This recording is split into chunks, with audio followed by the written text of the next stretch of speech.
Agora vamos estudar o princípio da intranscendência da pena, que também pode aparecer com outros nomes: princípio da pessoalidade da pena, princípio da responsabilidade pessoal ou princípio da personificação da pena. Todos esses nomes significam a mesma coisa. Esse princípio está previsto no artigo 5º, inciso XLV, da Constituição Federal, e a ideia central é muito simples: a pena só pode atingir a pessoa que praticou o crime. Ou seja, nenhuma pena pode passar da pessoa do condenado. Isso quer dizer que o Estado não pode punir terceiros pelo crime cometido por outra pessoa. Se alguém comete um crime, apenas essa pessoa pode sofrer as consequências penais. Vamos a um exemplo clássico: se Paulo comete um crime e depois falece, ocorre a extinção da punibilidade. Com a morte do infrator, o Estado perde o direito de punir, porque não é possível transferir a pena para filhos, cônjuges ou qualquer outro sucessor. Mas atenção, porque existe uma exceção importante prevista na própria Constituição. Embora a pena não possa ser transmitida, a obrigação de reparar o dano pode ser. Isso significa que, se o condenado causou um prejuízo civil à vítima, essa obrigação pode ser cobrada dos herdeiros, desde que limitada ao valor do patrimônio deixado. Vamos a um exemplo prático para fixar. Imaginem que Roberto comete um homicídio, é condenado criminalmente a 15 anos de prisão e, na esfera civil, é condenado a pagar uma indenização de R$100 mil à família da vítima. Durante a execução da pena, Roberto falece. O que acontece? A pena de prisão é extinta, porque a morte do condenado impede a continuidade da punição penal. No entanto, a indenização civil continua existindo. Se Roberto deixou um patrimônio de R$500 mil, os herdeiros podem ser obrigados a pagar os R$100 mil da indenização.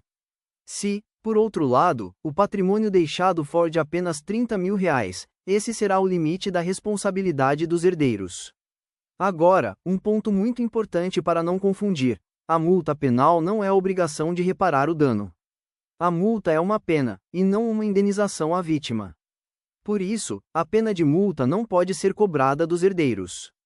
Com a morte do condenado, também se extingue a possibilidade de execução da multa penal. Em resumo, a pena é pessoal e não pode ser transferida. A morte do infrator extingue a punibilidade. A reparação civil do dano pode alcançar os herdeiros, até o limite da herança. Multa penal não se transmite em nenhuma hipótese. Agora vamos estudar o princípio da limitação das penas, também chamado de princípio da humanidade das penas.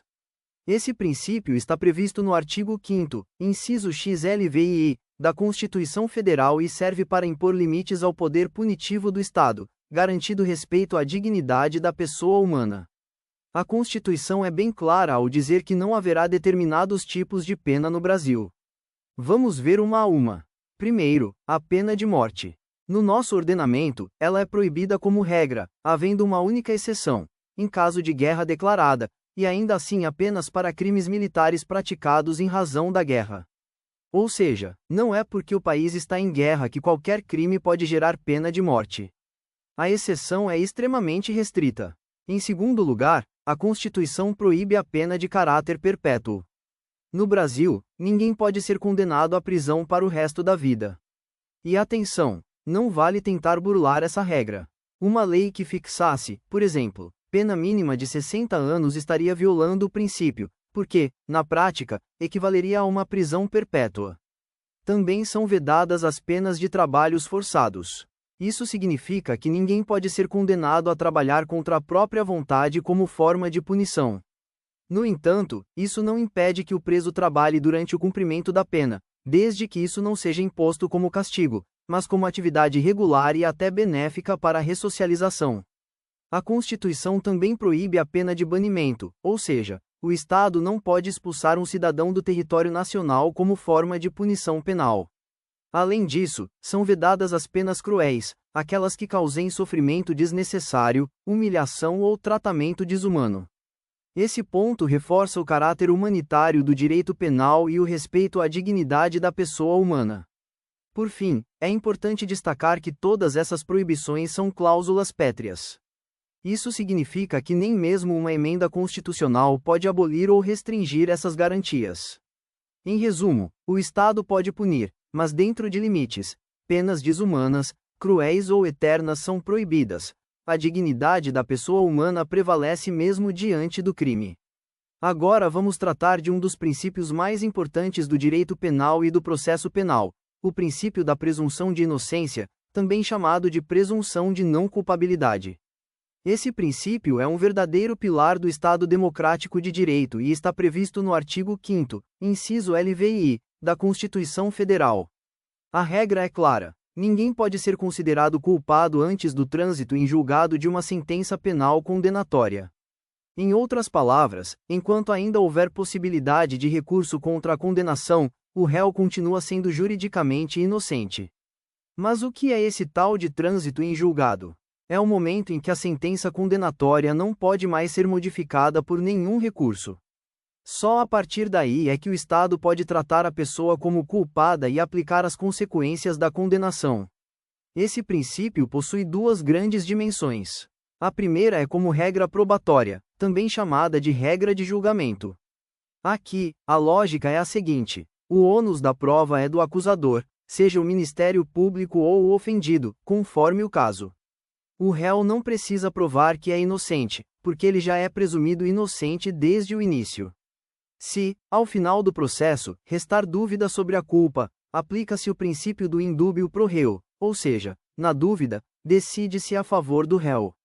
A segunda dimensão é como regra de tratamento. Isso significa que o acusado deve ser tratado como inocente dentro e fora do processo.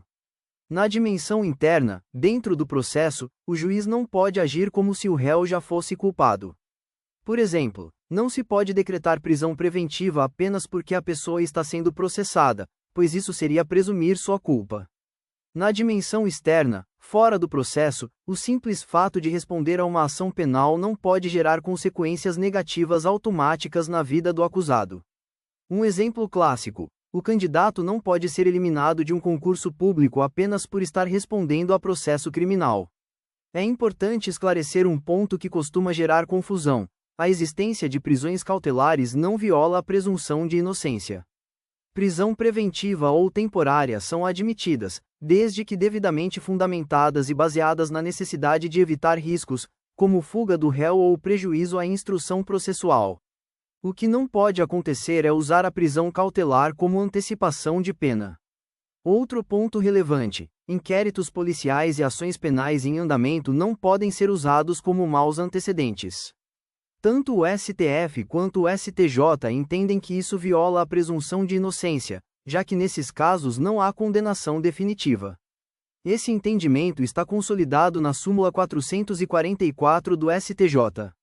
Por fim, é importante lembrar a posição atual do STF. Houve um período em que o tribunal entendeu ser possível a execução da pena após a condenação em segunda instância. Porém, esse entendimento foi abandonado. No julgamento das ADCS 43, 44 e 54, o STF reafirmou o texto da Constituição. A presunção de inocência vai até o trânsito em julgado, sendo vedada a execução provisória da pena criminal. Em resumo, ninguém é culpado antes do trânsito em julgado. A dúvida beneficia o réu. O acusado deve ser tratado como inocente dentro e fora do processo. Prisão cautelar é exceção e não antecipação de pena.